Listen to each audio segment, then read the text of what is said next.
Okay, this is video 6. What I would suggest now with the crossguard is that we convert it to a editable poly. And now I would start manipulating it using vertex and edge. So you could then start figuring out what you want this to look like. And you could play around with the edges and moving the edges wherever you need to move them, or making them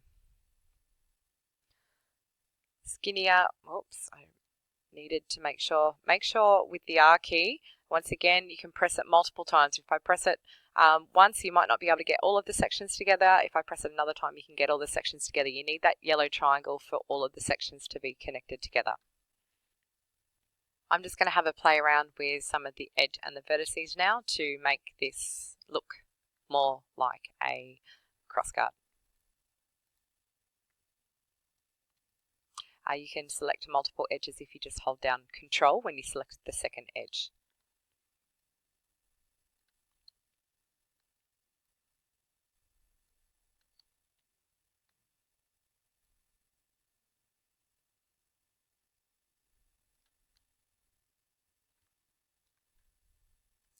Another function that you can actually use, which replaces a singular vertex with multiple vertexes. So for example, if I go up to my vertices menu here and I just move my mouse over chamfer, you can see a diagram here that shows you, that you've just got a normal square and you select certain faces, and when you press chamfer, it expands those faces or those vertex into multiple vertexes, and in some cases it causes rounded edging.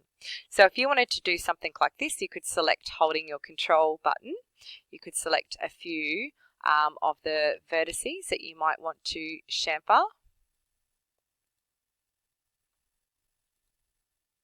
Just make sure that you are keeping it symmetrical, so what you do to one side you do to the other side as well. So I'm just going to select these ones. I was holding down the wrong key. So holding down Control, I'm selecting all of these around here. Select this and this one here, and what you can then do is go to your vertices. You need to hold down Shift to open your chamfer, and if I move this out of the way, you can then play around with how big you're wanting to chamfer it, but you could create some really interesting patterns that go into your crossguard, which could look like a cut into the steel or the wood, whatever material, but that's how it looked beforehand, and when you chamfer, it creates extra vertices there. So I might keep it. I kind of like that pattern. It looks like the blade's been smashed into the wood. So I'm going to say yes, I'm happy with that. And then as you can see, it has chamfered and it's created that really nice almost star pattern around there, which looks really cool.